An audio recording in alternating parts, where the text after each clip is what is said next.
Yeah, let's see what it is, because game 1, I will agree, was very bloody, was explosive. Game 2 was kind of slow and then exploded, which I guess is how most explosions tend to work. Yeah, sure, it's all been explosive, right? 100%. You don't usually get like a bunch of small explosions and then the big one. Yeah. Actually, no, you do. Remember in... which Batman was it where you had the Joker and he blew up the hospital and it was all really slow and then... Is that a Nolan one? It's one of the Nolan ones. Okay, I think it's the second. It must be the second Nolan one because Bane was the third Nolan. Anyway, Heretics versus Vitality. That's what we have on the docket. An elimination series for these two teams. Could be a long break as well. All the way until January before you're seen on the LEC stage again, if you are. Because, of course, the roster shuffle madness of November and December looms ever larger. Don't remind me, man. These players. It's fine, man. You can't replace Odo. You just have to stay here on the casting desk. Gwen, Annie banned away by Heretics, who elected blue side. Yone and Nymaera taken away by Vitality. We're seeing very similar bans every single game. We see the Gwen and Annie being consistent throughout Heretics, Nymaera being consistent on the red side, and the Yone ban once again targeting Kamiloo. Now, I don't want to see Sheo on an AP jungler again. Sure. I have had this theory about Heretics that I think Sheo is Heretics' best player, but I think just because he's your best player, you gotta put him on tanks. And this might sound like crazy, but I feel like when Sheo is on tanks, he kind of stabilizes the entire map and gets to play his Dragon game very well. But when he's on these AP carries, he doesn't have a lot of free time. He kind of has to make his full clear. He got to be efficient. He got to get strong himself. But sometimes when that happens, his lanes bleed a little bit too much. Yeah. And I would love to see Heretics got stable lanes, a tank for Sheo, and something that Flakked can actually have an impact on in teamfights. Because I feel like the Corki is like a lane AD carry that just scales well into the mid game. That falls off a little bit later on, but in general, don't pick the Siren Shield, please, I beg you. Sejuani is banned. There's only really the Maokai that's up and available, but I wouldn't mind seeing like a Trundle here as well. Jarvan as well, a great pickup here. I think just anything that allows Sheo to create these fights in the river and doesn't have to be the one farming constantly, because I feel like that's when Heretics falls apart a little bit. Well, Vitality answered the Azir first pick with the Taliyah and the Pantheon. There's a Wukong, not a true tank, but is a little bit more tanky and farmy and likes to go in for those cyclones. So it gives that CC utility that you were talking about. I like this pick, and I want to know, do you pick your AD carry here, or do you actually just pick your top and drop your bottom together? What top laner could you pick here realistically? I don't really see a great option in this state, so I wouldn't mind seeing a engage support being taken here.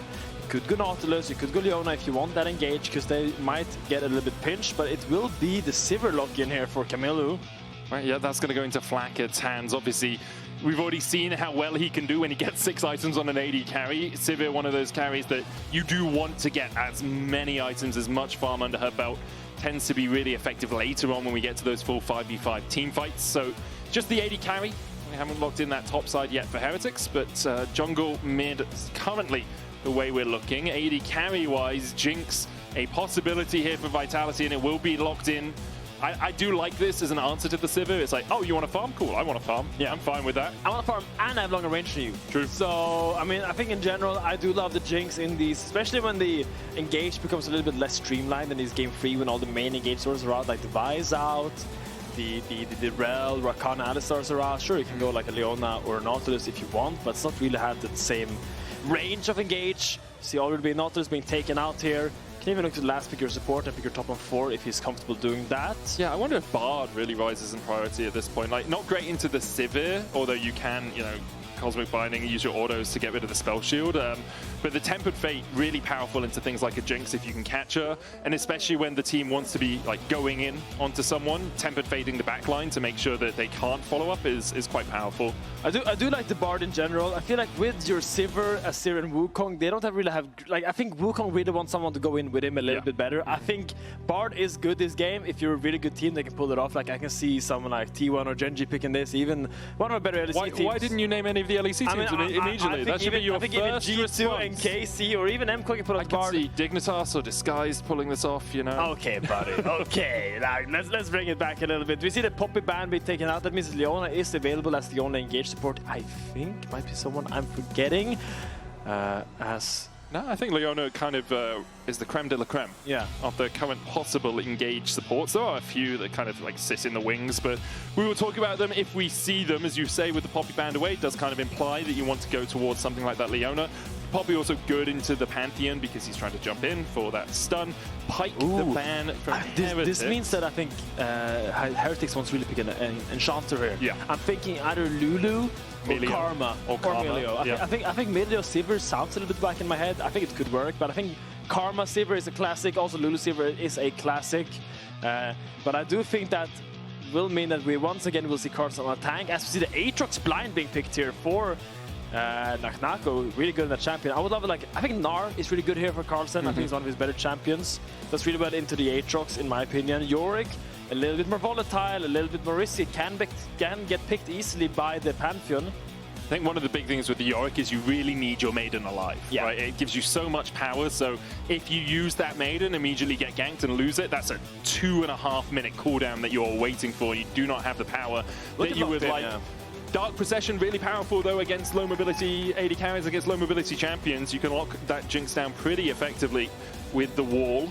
Also, this matchup is like, if Aatrox ever ease forward into you and you lock him in the cage, he is stuck. You gotta be very patient as the Aatrox, and it makes it quite crazy because that means actually Aatrox is on the defensive a lot. So we see the Braum pick in together with the Sivir. I thought we would see an Enchanter, but maybe they... I feel like here Enchanter would be great for Fleshy. Like if you're looking at Lulu here, for example, into the Braum together with the Sivir, I mean, together with the Jinx, would be very potent to I actually really like the Bard, man. I think Tempered Fate with Pantheon and Taliyah follow-up is really strong. You've got the Flame Chompers as well. Instead, they'll go for the Neeko. That's the engaged support that we didn't talk about that does still exist. Obviously, a little bit less hooky engage, I guess, or all-in I mean, engage, it's like a ranged engage support, which is a kind of a cool concept. I like that Neeko is. I don't think Neeko was designed to be that, but that's where she's fallen into as a support right now. But we will see how effective Fleshy can be on it. When we look at both these compositions, I look at Heretics like scaling. Scaling. They want their Azir Sivir to be big. Yorick obviously can put side lane threat on if he gets ahead of the Aatrox. On the other side, Vitality have a great pick. They've got the Flame Chompers, they've got the stun coming out from the Pantheon, they've got the Seismic Shove. And then when it comes to teamfights, they do have that Pop Blossom. I'm a little worried if they can't pincer attack like they did in Game 2, it becomes quite difficult for them to get to the front line. My big eyes are on the top side matchup this game, because if I would play Aatrox in this game, I would think, wow, this is quite a tricky game ahead of me. You can't really dive to Sivir or Azir that easily, and you're losing the 1-1 against Yorick, so a lot of weight on his shoulder here. You're gonna have to make this work. You blind picked it on 4, so really got to be confident. I like that it brought it out. I love Aatrox. I think he's a really cool champion to watch, but this game can be tricky for him. Would you say the weight is on his shoulders because he needs to carry or because he wants to carry? He wants to carry. Okay. But here as an Aatrox, what you kind of want to do, and something that when Aatrox was meta, I think Zeus was so good at, is like you just farm the entire game. You just push waves, you get the camps, and when you get to level 16 with 3 items, suddenly, like, no one can deal with you anymore. You can just flash on the enemy carries and you just have so much threat. But I do think that it's going to be a tough game for him into the Yorick matchup. I really want to see if they can try to punish him a little bit. Don't think the Wukong will want to do that. He's probably going to want to farm for his level 6, but once that Maiden comes in, the all-in is really dangerous from the Yorick. Nako is sprinting down towards this bottom lane to get a ward into that second bush. You can see immediately Heretics reacting to it, sending 4 players of their own down there to get the sweeper out. Well, kind of hoping someone would overstep a little bit. Carzzy and Fleshy stepping in, getting a ward towards the red. Ping in slightly the wrong position there for Heretics. They thought it was at the Razorbeaks. Instead, it is on Sheo's red, and he'll be spotted walking back around towards his top side. Yeah, this bottom bush has been very contested level 1 this series. Every single game there's been people walking down there trying to get controlled, and it just highlights how important these lane bushes are, especially when you're against something like a Neeko. You don't want her to have free reign of that bush if you can avoid it. Like, for example, if she's just standing there on a ward and you actually see her, then you can just Braum Q her, try to get a little trade with Sivir, maybe Spell Shield. Not level 1, of course, but later on. It's interesting the mind games that are being played around that as well, right? Like, Heretics stack 4, only Nako goes and places a ward. Then when Vitality walk back into the lane, they use their oracles immediately, but Flakked hasn't placed his ward yet, so he can now ward that tier 2 bush, or the second bush in the lane, and it makes it harder for Vitality's bot lane to gain the pressure that they want if Flakked decides to put that ward in there. Obviously, double ranged into 1 range, 1 melee is in favor of the double ranged, and Fleshy will land a little bit of a blooming burst on as Stend goes back in with a Winter's Bite, but Carzzy and Flashy with the push here early. Yeah, Vitality, I mean, both teams are pathing towards bots, which means that Wukong's gonna end up botted after it's clear, and I feel like he's pathing into two lanes that are probably gonna get pushed in a lot. So he might struggle to get that crab if he wants to. I think he's just pathing down there to make sure his bot doesn't get dove. And then when he sees they're fine, it's probably gonna go back up to the top side crab, and it's just gonna be quite a slow early game. Not like game 2 where there was some crazy dives happening in the early game. Kamiloo holding the wave. Azir Taliyah is something we've seen globally a lot these last few years. Kind of the new Azir Corki for me, where it's just like Taliyah is pushing in the Azir early, but Azir is just scaling, and then eventually, once you get some items, you can actually start contesting the Taliyah in the push department. I think a lot of it is about how much Czajek uses his move in the early game. Like, if you do get the push in, then can you be going down towards the bottom side? Can you get Carzzy ahead? We've seen in game 2 just how effective that can be. Also, can Kamiloo poke you out while you're trying to clear out the wave? I mean, Czajek's going to do an okay job here. Not enough mana for another threaded volley right now. The wave looks good for Kamiloo. He can probably just hold it here if he wants to until next wave comes. Czajek can have to TP back quite early. Should be okay. A little bit lower mana, a bit risky to stay around with the wave in the position it was, because Sheo could have looked for a level 3 gank towards him. Sheo now currently on his red and his Krugs. With the bot lane being pushed in, Lyncas, as you say, will have first move towards the Scuttle Crab. And with Czajek having recalled, got himself a tier, he's going to be able to get the push in mid a little bit easier. As Kamiloo might have to trade his health bar if he wants to go for it. Looks like Sheo is just going to path straight back up towards top side. Actually might decoy over the wall as another route landing there. Stend. Cannon. Oh, he gets it. What a hero. Man, your whole life is spent watching if a cannon makes Well, you if die. you lose this cannon, you're so sad, by the way. The emotional damage losing a cannon does this early is very detrimental. Lyncas here, I think Sheo doesn't feel comfortable going for the top side crab anymore because he feels like his bot might get dove here. Wants to try and cover them. Flakked and Stend. Know about it. Sheo, they haven't spotted him on the ward. He's here and they know about it. Carzzy. Lyncas, this is so greedy. Heal comes out. Flakked with the spell shield. Flashy's tanking up a couple of shots. Sheo comes in from the side. There's the stun with the concussive blows. And again, a bot lane tower dive absolutely goes pear-shaped. Oh, this was really clever by Sheo to loop back down there, avoiding the vision. Because Vitality felt so confident that he was going to be on the top side crab, but they didn't know that. They just kind of gambled on the fact that he wouldn't be there, and a little bit overzealous here by Vitality. Looks for this dive on Flakked, but he has spell shield, he's fine. Doesn't even have some damage here. Sheo just gets a nice little counter gank going. The only good thing for Vitality's bot lane out of that is they didn't burn their flashes, and Heretics used all of their sums. That's the only saving grace in that moment, but Lyncas no longer has a flash, did manage to get topside Scuttle, coming out of base, I assume, before he went back towards the Krugs, but overall, really good start for Heretics. Once again, Flakked a little bit ahead. Didn't go for the cull here. Instead, just building up towards that first item, is now working his way up towards the top side. And you can see Carlsen immediately TPing down towards bot. It'll be interesting if Vitality keep this mismatch. They know now that Carlsen's here, so Flashy maybe will go and gank other lanes, do other things, and they'll just let Carzzy get as much CS as possible by himself. Yeah. I mean, both waves are not optimal for Heretics there, so they just said, okay, if both our waves are bad, we might as well swap. Because they won't be able to match that in the end, because they'll be stuck catching the waves. Until like Nako gets an out push where he can TP back bot, and the Jinx puts herself top, then I think these will be the lanes we see, and it'll be quite tough for Aatrox to farm here. He does have the TP, he's gonna be fine, but not optimal. I think in general we're quite happy here for Team Heretics. Yeah, Carlsen can farm from range with the Morning Mist a little bit, use the ghouls as well. They will be cleared out really quickly, obviously, by the double range from Vitality's bot lane, but Carlsen as well, when he gets to level 6 underneath the tower, can just keep that Maiden next to him instead of putting it into a precarious spot a little bit further up in the lane. Yeah, it's precarious. Precarious yes. spot. Oh, good knockback there onto Kamiloo. Didn't tank the tower shot though. It's on the pink ward. It's important. That bit of vision, perhaps. Yeah, maybe a little bit lacking. I think he meant to pop a pot. Yeah, I think that's probably what he meant to do. But sometimes your things are just on different buttons. Does have the push though here. Maybe Sheo can look to contest his dragon. TP coming out from Braum. Yeah, Stend on his way across to join this fight. Carzzy and Flashy already here. Lyncas backing off the Drake, and it will reset. Carlsen's gonna get his maiden here, though, but who's gonna catch this top wave? Looks like they're gonna send Kamiloo top against this Aatrox. Flakked is gonna go mid, and they're gonna keep the Yorick bot. Really nice lane rotations here from Heretics, keeping the tempo active in the game while defending this dragon from Vitality. I like that rotation a lot. Yeah, knowing that Nako doesn't have TP, send someone up there that doesn't have TP as well to deal with him. Keep your AD carry and your support in the mid lane so they can react a little bit quicker. Really nice stuff, as you say, from Heretics, and no minions lost to that top wave tower either. Carlsen stepping forward, playing Chompers going wide. Fleshy, though, looking. He's fine. Gets caught up in the dark possession, as you say. He is now fine. If that stat connects, he's a no bueno state, by the way. That was quite cocky by him. He does end up dodging all the skill shots. Good on him. Puts down the dark. Is it procession? Dark procession is the word, war. procession? Procession, yeah. Procession is like a march, a walk of constant people that you proceed, but it's made of ghouls, isn't it? Or like dead people. Yeah, dead dudes, I think. Dudettes. Okay, that's cool. Word of the day, procession. Anointed procession is the word that you should really learn, because that's a magic card that whenever you make a token gives you another token at the same time. Yeah. You managed to make this about magic once again. Very clever, Medic. Yes, that's what I'm here for, man. Being taken. You wait for Riftbound to come out. That's all I'm going to talk about from cast. Red buff being taken here by Sheo. Czajek maybe in danger here. Has that Wukong behind him. I wonder if they can look for a diver. He's quite squishy. You think it's just a Drake play for Vitality?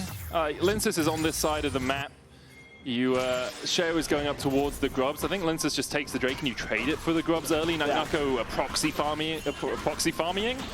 farming a wave down towards the bottom side means that they have the pressure that they need down there. Yeah, I think in general you don't want to trade grubs for Drakes. It's not really a good trade in general, but when you have the Yoricks and the Azir, maybe that changes because you suddenly have two very strong side laners that hit towers really fast. Okay. So now if they're actually left alone, that could be a big goal swing in the mid to late game if you get some towers, tier 2s perhaps.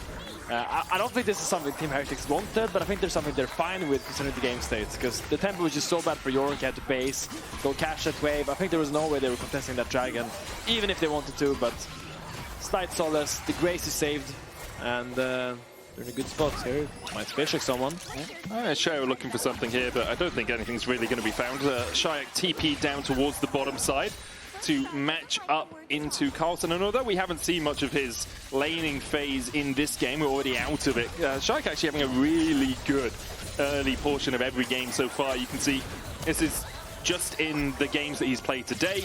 Tiny bit behind in CSC at 14 minutes, but has a massive gold lead, doing good damage for his team as well. And overall, I think Czajek has really been performing in game 1 and 2. He's had a great series there. We see the trade between the Aatrox and the Yorick.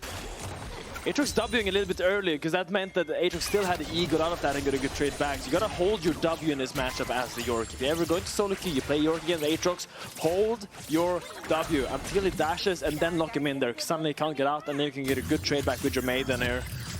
It sounds exactly like something I would do. I'd be like, Finn told me, hold my W, and then I'd die because I never use the W to like stop him getting anywhere near me. I mean, that's I'm the thing, holding right? it. If Aatrox can land Q1 and Q2 without using your E, then that's a positional error. That's not about the W. It's a skill issue. There's a lot to think about in this matchup. It's a really cool matchup that I really enjoy playing, and I need WASD in the game so I can outposition these guys. There he uses E forward. Can you lock him in the cage? He did use the Morning Mist on the minion to last hit, so probably can't get a good punish there. Yeah, there's no point wasting the Dark Possession as well. Relatively long cooldown. Early game. It's about 20 seconds. Wait, you're very far up, Nako. There's a monkey behind you. What are you talking about? It's fine. It's fine, yeah. I think they're sort of overcommitting because of the Pantheon ult. If there's another jungler, I think they might just go there and try to kill him, or at least burn a flash. But if they go deep there and the Pantheon ult's in, suddenly that doesn't look as fun anymore. For the top jungle of Team Heretics, Carlsen will stay. That's one of the best items, the dagger and the plated steel caps. Yeah, he also continues to be maidenless. I don't think he's used his maiden yet. Eulogy of the Isles being held. Doesn't want to sing a song over anyone's death as of yet, but obviously can bring that down at any point. I was going to say, wow, Jinx is Black in the Yorick. No, that's fleshy. Is it a pop blossom angle? TP immediately. There's the Grand Starfall as well, and they just dive onto the Yorick. It's a good thing by Vitality. Oh, he used his maiden just as he died, man. Oh, no. Now he's maidenless and poor. 900 gold behind in the top lane as Nako gets an assist on the board. The kill goes over to Fleshy, but as you say, great dive angle there from Vitality. 900 gold behind and 6 feet under. It's not a good look for the Yorick right now. It really sucks dying there and using your ult as your highlight goes on a big, I think it's 140-second cooldown before you can put her up again. And I think it's 160 rank 1, 160 actually. maybe. It's a very powerful ability, and the cooldown starts when she dies, so not like Ivan, for example, where the cooldown starts when you put it down. Yeah, that's kind of cringe. As a Yorick top main. But it would be way too OP, because you would keep the maiden really up strong. forever. Yeah. Like they would have to put like a maximum duration she can be alive to do that. I think it's fair. Okay. Gotta take care of your maidens, man. Man, look, I'm trying to advocate for Yorick one tricks all over the world. Yeah. If I ever get filled top, Yorick. Yeah, I love Yorick. He's such a cool champion. Love that he's back in the meta a little bit. For the moment, game relatively even between these two teams. 700 gold lead for Vitality. Most of that sitting on Nako. He's Anki. Immediately jumps onto Carlsen. No maiden at all. Brings up a couple of ghouls, but they won't stop Nako for too long. And the cannon. And the emotes. Oh my god, glorious. Man, you're such a top laner. Just so much focus on, oh, did my enemy see that I missed the cannon? Did I get the cannon? Did I emote on him Hey man, it's important. It matters. The cannons matters. The mind games we don't talk about often in League of Legends. How far can you be in the head of your opposition? Oh, here we go. Oh, he gets the Q2, the beautiful trade by Nako. Very expertise Very on the demure. Aatrox. So what have we got coming up next? 40 seconds before the next Drake. Second of the game for Vitality if they can secure it. They've got a Yuntals on Carzzy. Flakked has one as well, and it's kind of how we expect mid lane to go for the next while. Just if someone clears it out, the enemy team then clears it out. Shape Splitter used by Fleshy to spot Sheo and Stend waiting in the bush. Doesn't quite connect with the Tangle Barbs, and this should be a red buff going over to Heretics that wasn't theirs by design. Sheo will steal it away and then can decoy over the wall, get himself to safety. Happy times for the monkey. Will be a difficult dragon, I think, to contest for Heretics. You're on the top side. Your Yorick is very pushed in, doesn't really have any good components to fight. In the team fight, his Aatrox is just keeping the pressure high on the side lane. Carzzy missed the cannon, man. That's all I'm focusing on now. -1. -1. As you say, will be pretty difficult for Heretics to contest this. So what are they going to do? Well, they set up topside vision. That's where they're going. Sheo's already waiting around where the Krugs would spawn. Oh, but look at Lyncas. No, it's not Lyncas. I keep getting baited by the Neeko, man. I gotta stop doing this. I thought Lyncas based earlier to cover this with his ult, and I thought they were genius, but no, it was just no. She's coming out. It is tough sometimes. It's good now though. At least the name of above the clone is the name of the character. Seismic shove going wide there. Fleshy here, spots out Stend. Weaver's wall away from Czajek because they've looked to put some damage into the back of this Braum, but with an unbreakable, they can't take him down too quickly. Tower will go down as Stend flashed away from the seismic shove, and Heretics get the first tower of the game in exchange for a Drake. At least they're cross-mapping. They're doing the correct play. They can't test the dragon. They go for the cross-map, make life a little bit sad for Czajek at least. Get some gold onto Kamiloo, who is so far scaling quite well on the Azir. 300 gold up onto Taliyah. Get that early Nashor's Tooth. And I think in team fights, that's like...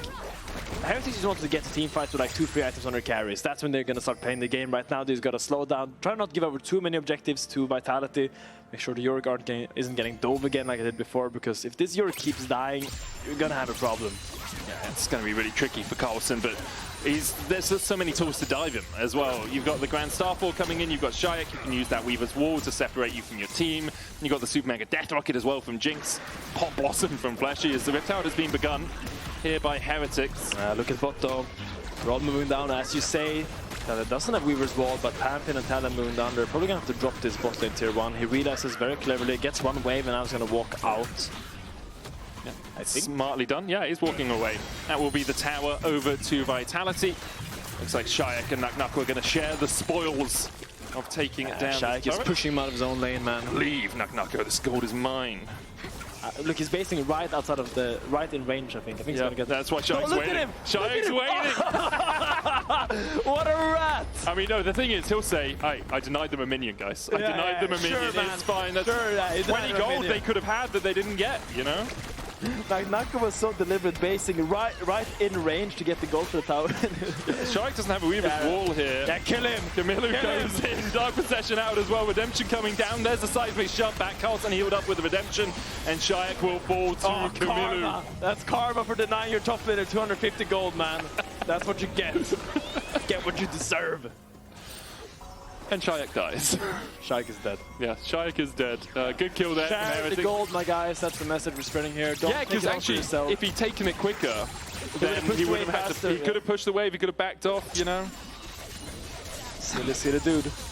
Well, what are you gonna do in such a situation? Nako though still 1.4k ahead of Carlsen, who still on his way to his Triforce, taking him a while to get towards that first item. Nako already with a Sundered Sky, joining Lyncas in that regard. Next Drake up in 2 minutes. No real objectives apart from that to fight over. So expectations are, again, the teams will want to take things a little slower. Kamiloo does need to be a bit cautious because there's no tower there to defend him anymore.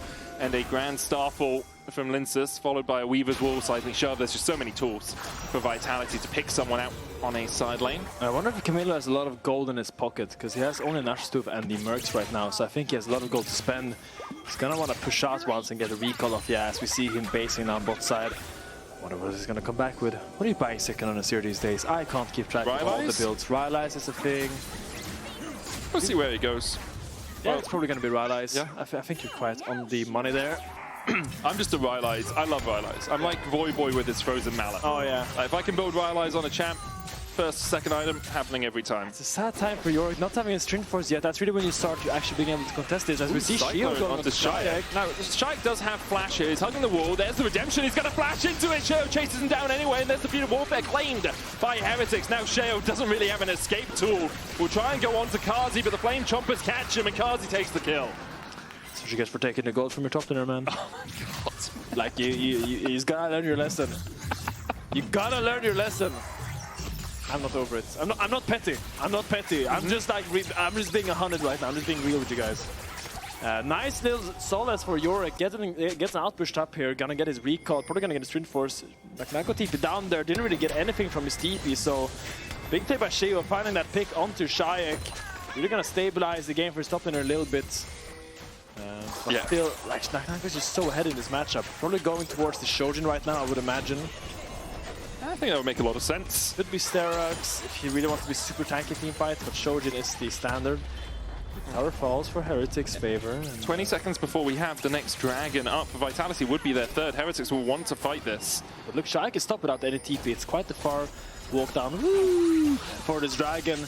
Does have the Weaver's Wall to come down a little bit late, but you're already in position for Heretics here, trying to contest this banana bush. Oh, did he use exhaust? Oh no, he's spellbook. He's switching, it's fine. He did use his exhaust, but he has the spellbook, has the smite on it, now switches over to the flash. Still be a while before he gets that back up. Heretics are just going to be able to take this Drake uncontested by Vitality. Super Mega Death Rocket goes between the uprights, 3 points to Carzzy. Nice to have a few woos from the crowd. Yeah. The applause of 5 kills in 20 minutes and someone did a thing. They did a thing. Yeah. Look, he's doing the thing as well. Another tower for Czajek. No woos for that. Solo gold once again. No woos as he for likes that. It. I think they're still mad at Czajek for not sharing the gold with the top laner. Yeah. Rightfully so. There is the Rylai's for Kamiloo, and Heretics in an okay position in this game. Only 900 gold behind. Yeah. Good scaling for them. No second item yet for Flakked, but the Infinity Edge is just around the corner, you have to feel, if that's the way he decides to go. Nako 2-level lead, though. Hit with the Morning Mist will be slowed up. Dark Possession coming out as well, and there's the Onboard Trespass. Yeah. Keeps the E, doesn't get locked down. Very well played by Nako. Plays this matchup to perfection so far. Really good understanding of how to trade against the Yorick. In general, this Yorick counter pick hasn't really proved to be so useful yet. We're gonna have to see, maybe on 2 items he'll come more alive. Right now, it's quite difficult to force anything on the Aatrox just because he's just so ahead at this point. Sure, you can go for a fight, but without healing reduction, you can't really stop him from healing up every single Thunder Sky auto attack with that extra healing from the ult. And yeah, when your Yorick gets pushed on a side like this, it's not very nice to play the game because the whole point of Yorick is to have side pressure, right? Pushing those sides, pressure the towers if the enemy wants to make space, but when you're constantly on the back end like this, it's not an easy game to play for Team Heretics. I think they're doing a good job. Sheo finding some good angles like that pick on Czajek is exactly what they need to. So Stunny Herald. Oh, hey! Oh, that was close. Carzzy can't quite take it down in time. Sheo and Stend stepping forward. 2v3 right now. Flame Chompers down. Stend stunned, but not by the Chompers. Will dash away. Weaver's wall just short of connecting on him. Pop blocks him in as Kamiloo's on the wrong side of the wall, and the Emperor's Divide won't save him. Grand Staff was going to follow this up as Heretics went way too deep. Stend, the first target, almost dies. Carzzy doesn't quite connect with the zap, but Nako is here. Stend has a blast cone and not quite in time. Czajek gets the kill. Nako's still going for more as Sheo dashes back onto him. And that's going to be Aatrox for Vitality. Great pick. I don't know what they're trying to find there. I feel like there's nothing good happening for them. They that deep in the jungle. They don't have the damage to go to deep. Flakked was a mid-wave, and they're looking for something that doesn't really exist. Good punish by Vitality. Really good shove by Czajek. Finds Kamiloo in that pit. And with the follow-up from Fleshy, it's an easy pick, an easy follow-up, and an easy Aatrox being picking up here from Vitality. Yeah, that's how quickly things can shift in a game like this. Vitality start to get a little bit more control of the game. As Stend TP's back out here. Nako is deep. Nako is deep. He's got Flash, but he doesn't have the World Ender. And he's flanked by a Braum. Flashes away, and then can dash the wall. Okay. That was that was clean. That was really nice. That was nice. It was anticlimactic, I'll give you that. But maybe I just built it up in a way I shouldn't have. Oh, stop his base. Hey. Carlsen in a little bit of a bind here, literally. Gets rooted. Has to flash across the wall. Chase continues. Seismic shove clips him. Takes out his Achilles heel. And Czajek finds his second of the game. And again, it's Heretics just getting a little bit caught out in the mid-game. Vitality is just dictating this game so well. They're finding all the proper picks. Really good shoves by Czajek. Puts pressure on Heretics. You can't really walk alone anymore against all the pick potential from this. Taliyah and Pantheon, and Aatrox is growing, gets the Profane Hydra after the buffs. Did not expect that item from him. That's again a bit of a callback to last year when Aatrox was meta. Has that big burst with those big 80 scalings, but we'll have to see if it ends up being blown up in this fight, because you're quite squishy when you have this item. Yeah, super Aatrox, squishy. he's tanky when he hits the spells, because he has so much vamp in his kit. But if you actually don't, if you don't manage to hit your spells in the fight, you can just get one shot. Nice jump onto Stend here. Glacial Fissure only hits one, but Vitality, they're showing just what this pick comp can do as well. You think you're safe because you've got a control ward in the bush next to red, but just out of range is the ward that Vitality put down. And now, like, it just explodes in Vitality's favor. You have to give credit to them because they keep finding these picks. Czajek is now the one getting caught out. Good seismic shove back, but it's only on the clone. Pop Blossom will connect onto Sheo. Good double root as well. Saves Czajek's life. But yeah, you have to give credit to Vitality for the picks, but also, like, Heretics. Why are two of your players dancing around the red buff that Kamiloo has to come over and save you? And why is Carlsen taking that route through the river? Yeah, it just feels like they're getting impatient when they want to retake areas. So like, they feel like they're getting choked out in the game, and they're like, okay, we're gonna get some kind of control back. And then they walk into Vitality just waiting for them. They're just making it easy for Vitality. Great picks time and time and again. Great shoves by Czajek so far. Just. Oh, what's this TP though? Bold TP. He has no flash. Okay, he's got Profane Hydra. And Dark Possession will keep a lot of control of the area there. Lyncas forced away as well. Nako TP's in to be half HP, can heal up a little bit from the ghouls. Drake started now by Heretics. As Vitality look for a way into the fight. No Pop Blossom on Fleshy. Carzzy doesn't have the Cyclone on Sheo either. Death Rocket, as you say. No Cyclone on Sheo, but the Emperor's Divide available to Kamiloo. There's the Weaver's Wall. Will separate Stend and Sheo from the rest of the team. Now it goes down. Nako looking to flank immediately onto Kamiloo. He dives in. Kamiloo flashes. Emperor's Divide keeps Nako at bay. He's in the Dark Possession as well. Meanwhile, the knockback onto Stend and Sheo is enough. The Drake secured by Lyncas. Vitality still looking for the fight. The Jinx trying to get excited in the middle of all of this. Super Death Rocket coming up. Flakked almost dying. Kamiloo does go down. Carzzy begins to open up, and Carlsen's caught in the pit with him. The flash forward from Carzzy. He wants the kill, but Flakked's on the hunt and on the run. The zap. Oh, the Razor Beaks block it. As Vitality do get the Drake, and they win out the fight 3-2. Nice flank by Nako. Does end up dying there, but Carzzy manages to clean the fight up. Realizes how squishy Nako is there. He just died so fast, didn't really get to do much, but doesn't end up mattering with how strong Carzzy has been farming with the rapid fire cannon, and Czajek once again with so much sustained damage. We're going to watch this fight again. I think the big thing is the flank gets Kamiloo's Emperor's Divide out, and that means he doesn't have it to go in on the rest of the fight. You can see the Weaver's Wall here first. Vitality are looking to jump on Sheo and Stend, but they're not really the targets. Yeah, I mean, everyone is turning on Nako. He does end up dying quite fast. But here Lyncas is just so free, like getting the dragon in the fight there, and now no one can touch Carzzy. The range is just so monumental. Not even Azir can get him to him. Gets shoved into this into the Jinx once again and just ends up dying there. Yeah, and think about how different that fight looks if you have an Azir with Emperor's Divide and Flash still up, right? You just can't move up towards the dragon. I mean, like Nako did a great job finding the flank. It's exactly what you have to do on Aatrox. You can't play off the back. Sheo deep here. I mean, he's flanking on 2, but Lyncas and Fleshy should be happy enough to take this fight. Sheo forced away, Blast coming back. Lyncas flashing for that was a little greedy as the Weaver's Walk comes out from Czajek. Will separate the team. Nako going in for Stend, stunned immediately with the concussive blows. Dashes back forward through the exhaust. Flakked not pulled back. Nako continues to dive in, needs another auto, and he gets it upon Blossom, who slow them all and stun them all, TC them all, and send them packing. A clean 5-0 somehow for Vitality, and once again they're marching down mid at the 27-minute mark. And that's the Aatrox damage. He's just so tanky, they can't kill him. Despite having a lethality item, all the vamp just makes so he has all that extra HP, and it just goes deep onto Flakked. They can't run away against the World Ender. Does end up killing him, and it might be the game medic. Yeah, Stand up in 2 seconds, has the Glacial Fissure, Flash and Ignite. Is it enough to try and save the fight? He's going to try and clear out the minion wave, and he will almost manage to do it. 1 minion still stands, and Stend does not. Vitality, once again, they see one fight, and they know the Nexus is theirs. 2-1 now for Vitality. Another clean game from Vitality compared to game 1. Just this game 2 and game 3, it feels like Vitality is just dictating the pace so well. It feels like anytime Heretics tries to make a play, it's always going to come at a cost, or anytime they try to get a ward, there's a Taliyah they're trying to shove them into their area, and I feel it's a tough one.